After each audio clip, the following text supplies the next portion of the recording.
ഇന്ന് നമ്മൾ ഒരു കടലക്കറിയുടെ റെസിപ്പി ആയിട്ട് ചെയ്യാൻ വേണ്ടിയിട്ട് പോകുന്നത്. സാധാരണ നമ്മൾ മിക്കപ്പോഴും കടല കറി വയ്ക്കുമ്പോൾ തേങ്ങ വറുത്തരച്ചിട്ടല്ലേ കറി വയ്ക്കാറുള്ളത്. ഇന്ന് നമ്മൾ തേങ്ങ വറുത്തരയ്ക്കാണ്ട് തേങ്ങ പച്ചയ്ക്ക് അരച്ചിട്ടാണ് കറി വയ്ക്കുന്നത്. ഇത് പുട്ടിൻ്റെ കൂടെ, ചപ്പാത്തിൻ്റെ കൂടെ, അപ്പത്തിൻ്റെ കൂടെ, ചോറിൻ്റെ കൂടെ, എന്തിൻ്റെ കൂടെ കഴിക്കാനാണെങ്കിലും നല്ല ടേസ്റ്റ് ആയിരിക്കും. അപ്പോൾ നിങ്ങൾ ട്രൈ ചെയ്ത് നോക്കാൻ വേണ്ടിയിട്ട് മറക്കരുത് കേട്ടോ. പിന്നെ നമ്മൾ മിയാ കിച്ചണിൽ ലാസ്റ്റ് വെജിറ്റേറിയൻ ഊണിൻ്റെ, പച്ചക്കറി ഊണിൻ്റെ ഒരു വീഡിയോ ഞാൻ അപ്ലോഡ് ചെയ്തിട്ടുണ്ടായിരുന്നു. ഒരു 3 കൂട്ടം കറികളൊക്കെ കൂട്ടിയിട്ട് ഭയങ്കര സിമ്പിളായിട്ട് റെഡിയാക്കിയിട്ട് എടുക്കുന്ന ഒരു 3 കൂട്ടം കറികളൊക്കെ കൂട്ടിയിട്ടുള്ള ഒരു ഊണ്. അത് വെജിറ്റേറിയൻ റെസിപ്പി, ഇതേപോലെ ഇങ്ങനെ ഊണിൻ്റെ റെസിപ്പി ഞാൻ എല്ലാ ആഴ്ചയും അപ്ലോഡ് ചെയ്യുന്നുണ്ട് കേട്ടോ. അപ്പോൾ കഴിഞ്ഞ ദിവസം ഞാൻ അപ്ലോഡ് ചെയ്തത് 4ാമത്തെ റെസിപ്പി ആയിരുന്നു അപ്ലോഡ് ചെയ്തിട്ടുണ്ടായിരുന്നത്. അപ്പോൾ നിങ്ങൾ ആ വീഡിയോ കാണാത്തവരുണ്ടെന്ന് വെച്ചാൽ ആ വീഡിയോ കൂടിയിട്ട് കണ്ടു നോക്കാം. അപ്പോൾ നിങ്ങൾക്ക് ഒരു വെജിറ്റേറിയൻ കറികളൊക്കെ ഉണ്ടാക്കണ ചിലപ്പോൾ ഒരു ഐഡിയ ഒക്കെ നിങ്ങൾക്ക് കിട്ടും. അപ്പോൾ കണ്ടു നോക്കാം.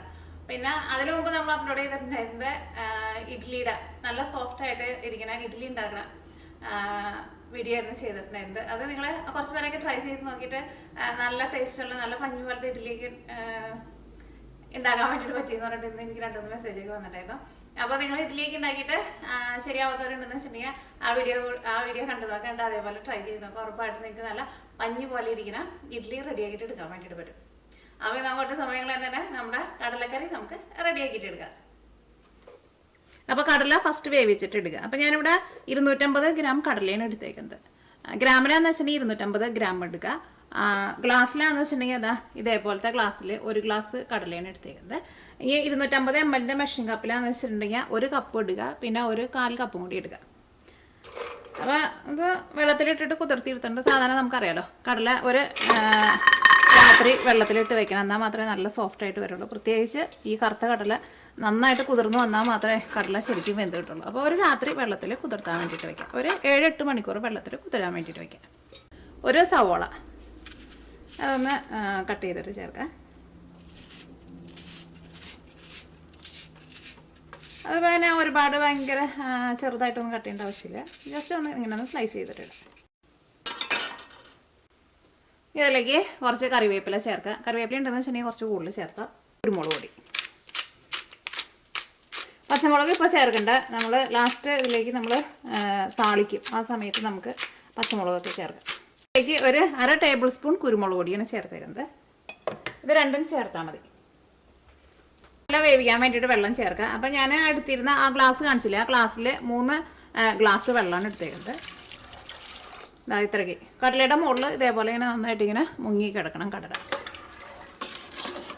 ഇനി നമുക്ക് ഉപ്പ് ചേർക്കണ്ട, കടല ഒന്ന് വെന്ത് കഴിഞ്ഞിട്ട് ഉപ്പ് ചേർത്താൽ മതി. ഉപ്പ് ചേർത്താലും കടല വേവും കേട്ടോ. പണ്ട് തുടങ്ങിയ നമ്മുടെ നാട്ടിലൊക്കെ പറയുന്നതാണ് ഇങ്ങനത്തെ ഈ ഉണങ്ങിയേക്കണ സാധനങ്ങൾ നമ്മൾ വെള്ളത്തിലിട്ടിട്ട് കുതിർത്തിയിട്ട് നമ്മൾ വേവിച്ചിട്ട് എടുക്കുമ്പോൾ ഉപ്പ് ചേർക്കേണ്ട വേവില്ലെന്ന്. അത് ശരിക്കും വേവും. അതിൻ്റെ ഒരു കാരണം പണ്ടുള്ളവർ പറഞ്ഞിരുന്നത്, ഞാൻ അങ്ങനെയാണ് പറഞ്ഞു കേട്ടിരിക്കുന്നത്, ഇതിൻ്റെ ഉള്ളിലേക്ക് കണ്ടമാനം ഉപ്പ് കണ്ടമാനം ഇതിൻ്റെ ഉള്ളിൽ കടലയുടെ ഉള്ളിലേക്ക് എടുക്കും. അപ്പോൾ അതുകൊണ്ടാണ് അത് വേവിക്കുന്ന സമയത്ത് ഉപ്പ് ചേർക്കേണ്ടതെന്ന് പറയുന്നത്. വെന്ത് കഴിഞ്ഞിട്ട് ചേർത്താൽ മതി. അപ്പോൾ നമുക്ക് വെന്ത് കഴിഞ്ഞിട്ട് ചേർക്കാം. തീ ഓണാക്കട്ടെ. അതിൻ്റെ ഉള്ളിൽ നിന്ന് ഒരു വിസിൽ വന്നു കഴിയുമ്പോൾ പിന്നെ ഒരു മീഡിയം ഫ്ലെയിമിലിടുക. എന്നിട്ട് ഞാൻ സാധാരണ ഒരു അരമണിക്കൂറിൻ്റെ അടുത്ത് ഒരു മീഡിയം ഫ്ലെയിമിൽ വെക്കാറുണ്ട്. വിസിൽ പോകാത്ത തരത്തിൽ തീ കുറച്ചിട്ട് വെക്കും. കാരണം ഈ കറുത്ത കടലയ്ക്ക് അത്യാവശ്യം നന്നായിട്ട് വേവുണ്ട്. കടല നന്നായിട്ട് വെന്താൽ മാത്രമേ കഴിക്കാനാണെങ്കിലും നല്ല ടേസ്റ്റ് ഉണ്ടാവുള്ളൂ. അപ്പോൾ ഇത് നമ്മുടെ കടല വേവുമ്പോഴേക്കും നമുക്ക് ഇതിലേക്കുള്ള തേങ്ങ അരച്ചെടുക്കാം. അപ്പോൾ അതാ ഞാനിവിടെ ഇത്രയ്ക്ക് തേങ്ങയാണ് എടുത്തേക്കുന്നത്.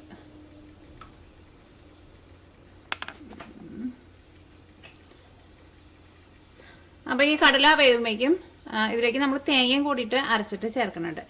തേങ്ങ വറുക്കാണ്ട് ഫ്രഷ് ആയിട്ടുള്ള തേങ്ങയാണ് അരച്ചിട്ട് ചേർക്കുന്നത്. എന്താ അപ്പോൾ ഇത്രയ്ക്ക് തേങ്ങയാണ് എടുത്തേക്കുന്നത്. ഒരു ചെറിയ തേങ്ങയെന്ന് വെച്ചിട്ടുണ്ടെങ്കിൽ തേങ്ങയുടെ പകുതി എടുത്തിട്ടുണ്ട്. വലിയ തേങ്ങയ്ക്കാന്ന് വെച്ചിട്ടുണ്ടെങ്കിൽ അതനുസരിച്ചിട്ട് എടുക്കുക. അതിപ്പോൾ തേങ്ങ ഇപ്പോൾ കുറച്ച് കൂടിയാലും കുറഞ്ഞാലും കുഴപ്പമില്ല. അതുകൊണ്ട് കേട്ടോ കറക്റ്റ് അളവ് പറയാത്തത്. ഇപ്പോൾ നമ്മുടെ കയ്യിൽ ഇതേപോലെ ഇങ്ങനെ ഫുള്ളായിട്ട് ഇങ്ങനെ എടുക്കാമെന്ന് വെച്ചിട്ടുണ്ടെങ്കിൽ ഒരു 1.5 പിടി ഉണ്ടാവും.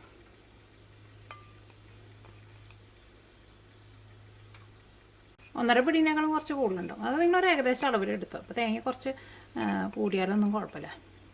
ഇനി ഇതിലേക്ക് 1 ടേബിൾ സ്പൂൺ വലിയ ജീരകം എന്ന് വെച്ചിട്ടുണ്ടെങ്കിൽ പെരിഞ്ചീരകം 1 ടേബിൾ സ്പൂൺ അരച്ചെടുത്തിട്ടുണ്ട്. അത്രയ്ക്ക് ചേർക്കണം. ഇതിലേക്ക് നമുക്ക് ആവശ്യത്തിന് വെള്ളം ഒഴിച്ചിട്ട് നല്ല പേസ്റ്റ് പോലെ അരച്ചിട്ടെടുക്കുക. അപ്പോൾ വെള്ളം ഒഴിക്കുമ്പോൾ നിങ്ങൾ എടുക്കുന്ന വെള്ളം നല്ല തണുത്ത വെള്ളം എന്ന് വെച്ചിട്ടുണ്ടെങ്കിൽ പതുക്കെ ഒന്ന് ചൂടാക്കിയിട്ട് ഒഴിക്കുക. അല്ലെങ്കിൽ തേങ്ങ ശരിക്കും അരിഞ്ഞു കിട്ടില്ല. ഇനി നല്ല പേസ്റ്റ് പോലെ അരച്ചെടുക്കട്ടെ. ഞാൻ നോക്കിക്കേ, നല്ല പേസ്റ്റ് പോലെ നല്ല വെണ്ണ പോലെ അരച്ചെടുത്തിട്ടുണ്ട്. ഇനി നമ്മൾ ഇതിലേക്ക് മസാല ഉണ്ടാക്കാൻ വേണ്ടിയിട്ട് ഇതാ ഞാനിവിടെ ഒരു ചെറിയൊരു സവാള ഇതേപോലെ ഇങ്ങനെ ചെറുതായിട്ട് കട്ട് ചെയ്തിട്ടുണ്ട്. പിന്നെ ഒരു വലിയ കഷ്ണം ഇഞ്ചി കുറച്ച് കൂടുതൽ എടുത്തിട്ടുണ്ട്. ഇതേപോലെ കനം കുറച്ചിട്ട് ഇങ്ങനെ സ്ലൈസ് ചെയ്തിട്ട് എടുക്കുക. പിന്നെ ഒരു 3 വലിയ വെളുത്തുള്ളി നല്ല പൊടിയായിട്ട് കട്ട് ചെയ്തിട്ടുണ്ട്. പിന്നെ പച്ചമുളക് നിങ്ങളുടെ എരിവിനനുസരിച്ചിട്ട് ചേർക്കുക. ഇത് വലിയ ടൈപ്പ് പച്ചമുളകാണ്, പക്ഷേ ഇതിന് അത്രയ്ക്ക് എരിവില്ല കേട്ടോ. അപ്പോൾ പച്ചമുളക് നിങ്ങളുടെ എരിവിനനുസരിച്ചിട്ട് ചേർത്തോ. ഇനി നമ്മുടെ കടല വെന്തണ്ടോ നോക്കാം.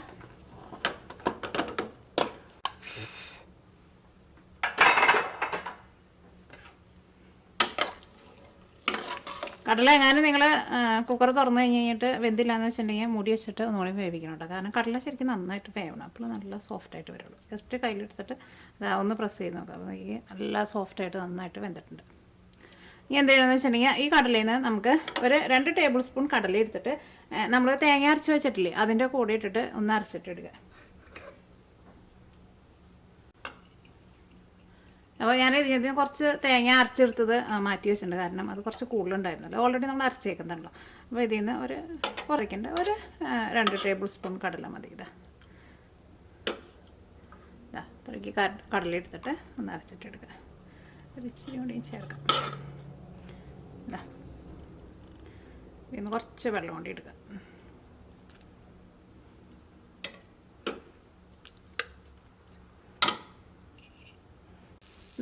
കടലയും കൂടി ചേർത്തിട്ട് നല്ല പേസ്റ്റ് പോലെ അരച്ചെടുത്തിട്ടുണ്ട്. നല്ല പേസ്റ്റ് പോലെ അരച്ചിട്ട് എടുക്കണം, അല്ലെങ്കിൽ ഈ കടലയുടെ തൊണ്ട് സെപ്പറേറ്റ് ആയിട്ട് കിടക്കും. കാരണം പ്രത്യേകിച്ച് കറുത്ത കടല ആയതുകൊണ്ട് തന്നെ ഇതിൻ്റെ തൊണ്ടിന് കുറച്ച് കട്ടി കൂടുതലായിരിക്കും. അപ്പോൾ നല്ല പേസ്റ്റ് പോലെ അരച്ചിട്ടെടുക്കുക. ഇനി നമ്മൾ ഇതിലേക്കുള്ള മസാല റെഡിയാക്കാൻ വേണ്ടിയിട്ട് പോകണം. അപ്പോൾ അതിന് വേണ്ടിയിട്ട് ഒരു പാൻ വെച്ചിട്ട് ചൂടാക്കുക. അപ്പോൾ പാൻ നന്നായിട്ട് ചൂടായിട്ടുണ്ട്. ഇനി ഇതിലേക്ക് ആവശ്യത്തിന് ഓയിൽ ചേർക്കുക. നിങ്ങൾക്ക് ഇഷ്ടമുള്ള ഓയിൽ എടുക്കാം. ഞാനോട് വെളിച്ചെണ്ണയാണ് എടുക്കുന്നത്. വെളിച്ചെണ്ണ നന്നായിട്ട് ചൂടായിട്ടുണ്ട്. ഫസ്റ്റ് കടുക് പൊട്ടിക്കുക.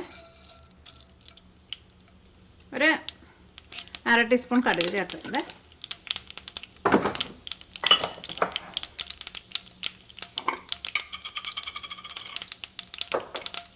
ഇതിലേക്ക് ഞാനിവിടെ ഇത്രയ്ക്ക് ചെറിയ ജീരകം ചേർക്കുന്നുണ്ട്. ചെറിയ ജീരകത്തിൻ്റെ ടേസ്റ്റ് ഇഷ്ടമാണെന്ന് വെച്ചിട്ടുണ്ടെങ്കിൽ ചെറിയ ജീരകം കൂടിയിട്ട് ചേർക്കുക. ജീരകത്തിൻ്റെ പൊടിയായിട്ട് ചേർക്കേണ്ട ഇതേപോലെ ഇത്രയ്ക്ക് ഒരു 2 നുള്ളുണ്ടാവും. ആ ജീരകവും നന്നായിട്ടൊന്ന് മുരിയട്ടെ. അപ്പോൾ നമ്മുടെ കടുകും പൊട്ടിയിട്ടുണ്ട്, ജീരകവും നന്നായിട്ട് മുരിഞ്ഞിട്ടുണ്ട്. ഇതിലേക്ക് നമ്മൾ കട്ട് ചെയ്ത് വെച്ചേക്കണതുണ്ടല്ലോ ഇഞ്ചി, വെളുത്തുള്ളി, സവോള, പച്ചമുളക് അതെല്ലാം കൂടിയിട്ട് ചേർക്കാം. നോക്കിക്കേ, ഇതെല്ലാനും ഇപ്പോൾ നന്നായിട്ട് വഴന്ന് ഒന്ന് ചെറുതായിട്ടൊന്ന് മുരിഞ്ഞ് വന്നിട്ടുണ്ട്. ഇതിലേക്ക് നമുക്ക് മസാലപ്പൊടികൾ ചേർക്കാം. മഞ്ഞൾപ്പൊടി ഞാൻ ഇതിലേക്ക് 1/2 ടേബിൾ സ്പൂണാണ് ചേർക്കുന്നത്. ഈ മഞ്ഞൾപ്പൊടി ഫസ്റ്റ് നന്നായിട്ട് ഇതിൻ്റെ കൂടെ ഇട്ടിട്ട് നന്നായിട്ട് മുരിക്കണം. അത് പ്രത്യേകം ശ്രദ്ധിക്കുക, അല്ലെങ്കിൽ മഞ്ഞളിൻ്റെ ഒരു പച്ച ടേസ്റ്റ് വരും കേട്ടോ. നമ്മുടെ ഈ സവോള ആയിരുന്നാലും പിന്നെ വെളുത്തുള്ളി, ഇഞ്ചിയും ഒക്കെ ഒന്ന് മൊരിഞ്ഞ് വരണം കേട്ടോ. എന്നിട്ട് മസാലപ്പൊടികൾ ചേർത്താൽ മതി. വാട്ടിയിട്ടല്ല എടുക്കേണ്ടത്, ഒന്ന് മൊരിച്ചിട്ട് എടുക്കുക. ഈ പച്ച തേങ്ങ അരച്ച് ചേർക്കണ കറികൾക്കൊക്കെ അതേപോലെ ഇങ്ങനെ നന്നായിട്ട് ഇങ്ങനെ മൊരിച്ചിട്ട് നമ്മൾ കറി ഉണ്ടാക്കിയിട്ടുണ്ടെങ്കിൽ നല്ല ടേസ്റ്റ് ആയിരിക്കും. അപ്പോൾ നമ്മുടെ മഞ്ഞൾപ്പൊടി ഞാൻ തീർന്നിട്ട് നന്നായിട്ട് മുരിഞ്ഞിട്ടുണ്ട്. ഇതിലേക്ക് നമ്മൾ മല്ലിപ്പൊടി ചേർക്കണില്ല, കാരണം ഇതിലേക്ക് നമ്മൾ തേങ്ങ അരച്ചിട്ടാണല്ലോ ചേർക്കുന്നത്. സാധാരണ നമ്മൾ പച്ച തേങ്ങ അരച്ചിട്ട് ചേർക്കുന്ന കറികളിലേക്കൊന്നും നമ്മൾ മല്ലിപ്പൊടി ചേർക്കില്ല. കാരണം ആ മല്ലിയുടെ ഒരു ടേസ്റ്റും പച്ച തേങ്ങ അരച്ചതിൻ്റെ ടേസ്റ്റും കൂടിയിട്ട് ഒരു നല്ലൊരു കോമ്പിനേഷനല്ല. പിന്നെ ഈ തേങ്ങ അരച്ചിട്ട് ചേർക്കുമ്പോഴായിരുന്നാലും കറിക്ക് നല്ലൊരു തിക്നെസ് ഒക്കെ ഉണ്ടാവും. അങ്ങനെ മല്ലിപ്പൊടിയും കൂടിയിട്ട് ചേർത്തിട്ടുണ്ടെങ്കിൽ ചിലപ്പോൾ കറിക്ക് ഒരു ചെറുതായിട്ടൊരു കയ്പ്പ് രസമൊക്കെ വരും. അപ്പോൾ സാധാരണ നമ്മുടെ നാട്ടിൽ അങ്ങനെ കറി വയ്ക്കുമ്പോൾ പച്ച തേങ്ങ അരച്ചിട്ട് കറി വയ്ക്കുമ്പോൾ അതിൻ്റെ കൂടെ മല്ലിപ്പൊടി ചേർക്കില്ല. അപ്പോൾ ഇതിലേക്ക് നമുക്ക് മുളക് പൊടി ചേർക്കാം. മുളക് പൊടി ഞാനിതിലേക്ക് 1/2 ടേബിൾ സ്പൂണാണ് ചേർക്കുന്നത്. അല്ലെങ്കിൽ മുളക് പൊടി നിങ്ങളുടെ എരിവിനനുസരിച്ചിട്ട് ചേർക്കാം. കാരണം നമ്മൾ പലരും എടുക്കണം തീ നന്നായിട്ട് കുറച്ച് വയ്ക്കണം, അല്ലെങ്കിൽ അത് അടിയിൽ പിടിക്കും പെട്ടെന്ന്. നമ്മൾ പലരും എടുക്കുന്ന മുളക് പൊടിക്ക് എരിവിൽ വ്യത്യാസം ഉണ്ടാവും. അപ്പോൾ നിങ്ങൾ അതനുസരിച്ചിട്ട് ചേർത്തോ. പിന്നെ ഇതിലേക്ക് നമ്മളിപ്പോൾ കടല വേവിച്ചപ്പോൾ നമ്മൾ കുരുമുളക് ചേർത്തിട്ടുണ്ട്, പിന്നെ പച്ചമുളകും ചേർത്തിട്ടുണ്ട്. അതനുസരിച്ചിട്ടുള്ള മുളക് പൊടി ചേർത്താൽ മതി. മുളക് പൊടി ഒരുപാട് ചേർക്കണ്ട. പിന്നെ എരിവ് കൂടുതൽ വേണമെന്ന് വെച്ചിട്ടുണ്ടെങ്കിൽ അതനുസരിച്ചിട്ട് പച്ചമുളക് കൂടുതൽ ചേർത്താൽ മതി. ഇതിപ്പോൾ എല്ലാവരും നന്നായിട്ട് മുരിഞ്ഞ് വന്നിട്ടുണ്ട്. ചെറുതായിട്ട് ഇങ്ങനെ കിളിങ്ങണ സൗണ്ടൊക്കെ കേൾക്കുന്നുണ്ട്. ഇനി നമുക്ക് ഇതിലേക്ക് നമ്മൾ വേവിച്ച് വെച്ചേക്കണ കടലയുണ്ടല്ലോ, കടല ചേർക്കാം. നമ്മൾ അരച്ച് വെച്ചേക്കണ തേങ്ങയും പിന്നെ കടലയും കൂടിയിട്ട് അരച്ച് വെച്ചിട്ടില്ലേ അതും കൂടിയിട്ട് ഇതിലേക്ക് ചേർക്കാം. അപ്പോൾ ഞാനിവിടെ മിക്സിയിൽ കുറച്ച് വെള്ളം ഒഴിച്ചിട്ട് ജസ്റ്റ് ഒന്ന് കറക്കി എടുത്തിട്ടുണ്ട്. അപ്പോൾ നല്ല ഈസി ആയിട്ട് എടുക്കാം നമുക്ക്. ഇത്രയ്ക്ക് തക്കാളി ചേർക്കുന്നുണ്ട്. തക്കാളി ചേർത്തില്ലെങ്കിലും കുഴപ്പമില്ല കേട്ടോ, പക്ഷേ തക്കാളിയും കൂടിയിട്ട് ചേർക്കുമ്പോൾ കുറച്ചുകൂടി നല്ലത്. അത് ഞാനിവിടെ എന്താ പറയുക, ഒരുപാട് ഇങ്ങനെ വലിയ ഒരുപാട് വലുതല്ല, ഒരുപാട് ചെറിയ പീസായിട്ട് കട്ട് ചെയ്തിട്ട് ചേർക്കണ്ട, കുറച്ച് വലിയ പീസായിട്ട് കട്ട് ചെയ്തിട്ട് ചേർക്കാം. ഈ മീഡിയം ഫ്ലെയിമിൽ നമുക്ക് കറി മൂട്ടി വയ്ക്കാം. ആ മസാലയൊക്കെ ആ കടലയിലേക്ക് ഒന്ന് പിടിക്കണം, ഒരു മൂടി വയ്ക്കാൻ. കറക്റ്റ് ഇത്രയ്ക്ക് സമയമൊന്നുമില്ല, ഒരു 10 അല്ലെങ്കിൽ ഒരു 15 മിനിറ്റ് മൂടി വയ്ക്കുക. തീ ഒരുപാട് കൂട്ടി വയ്ക്കണ്ടേ.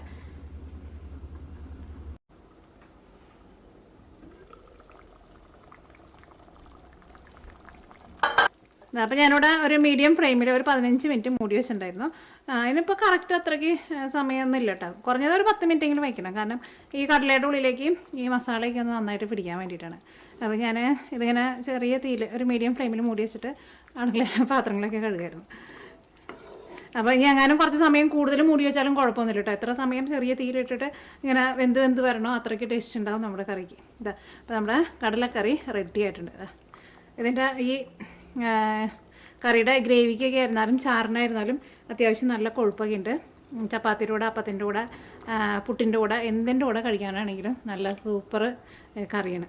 ഈ കടലയുടെ ഉള്ളിലേക്കൊക്കെ ആയിരുന്നാലും നന്നായിട്ട് മസാലയൊക്കെ പിടിച്ചിട്ടുണ്ട്. ഞാനൊന്ന് ടേസ്റ്റ് ചെയ്ത് നോക്കട്ടെ കേട്ടോ. നല്ല മണമൊക്കെ വരുന്നുണ്ട്.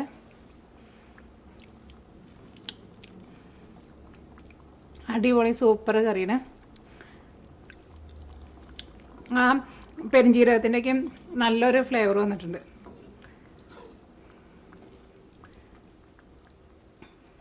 അപ്പോൾ നിങ്ങളെല്ലാവരും ട്രൈ ചെയ്ത് നോക്കാം. ട്രൈ ചെയ്ത് നോക്കിയിട്ട് ഫീഡ്ബാക്ക് പറയാൻ വേണ്ടിയിട്ട് മറക്കരുത് കേട്ടോ. അപ്പോൾ ഈ തീ ഓഫ് ചെയ്തിട്ട്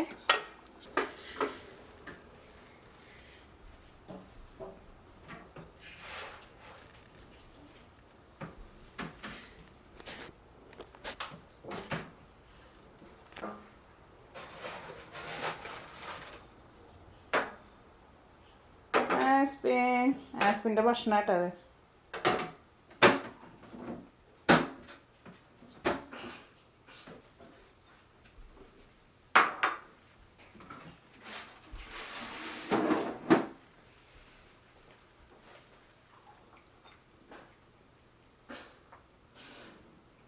ആസ്പിൻ ഇത് സൗണ്ട് ഉണ്ടാക്കണ്ടല്ലോ.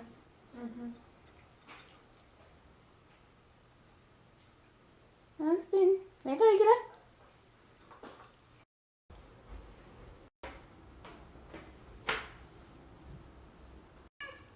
ആസ്പിൻ ആസ്പിൻ